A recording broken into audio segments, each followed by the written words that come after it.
If anybody should be able to understand evolution, it is me. Because I make molecules for a living. And I don't just buy a kit and mix this and get that. I mean, ab initio, I make molecules. I understand how hard it is to make molecules. I understand that if I take nature's toolkit, it can be much easier because all the tools are already there, and I just mix it in the proportions that, and I do it under these conditions. But ab initio is very, very hard.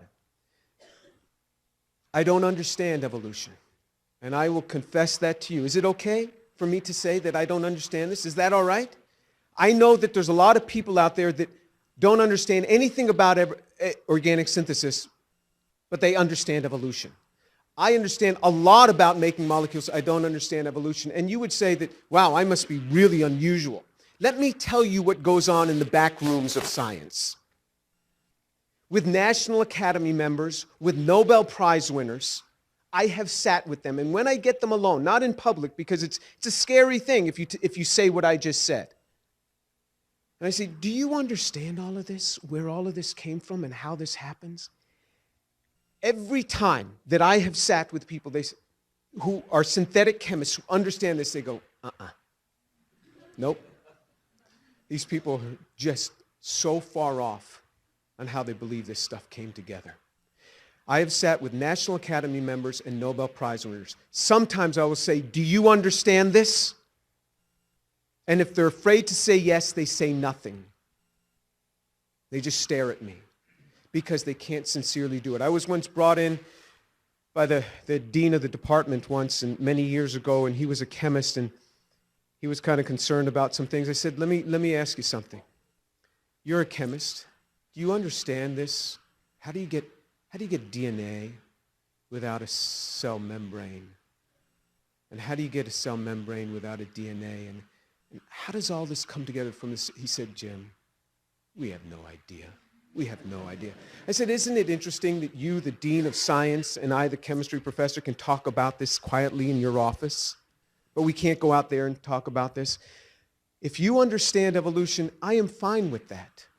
I'm not going to try to change you, not at all. In fact, I wish I had the understanding that you have. But about 7 or 8 years ago, I posted on my website that I don't understand.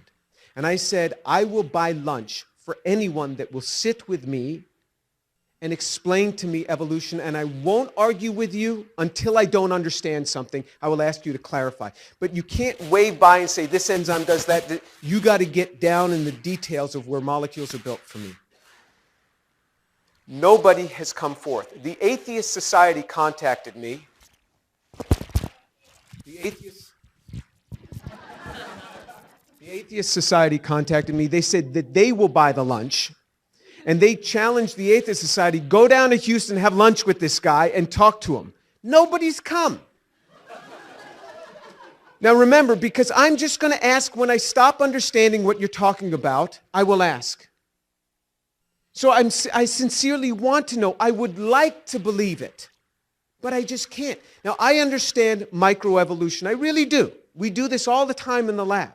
I understand this.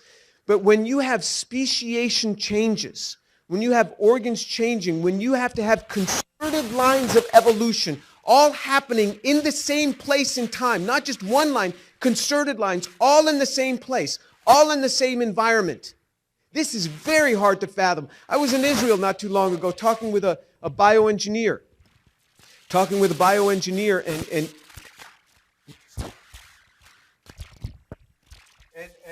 he was describing to me the ear.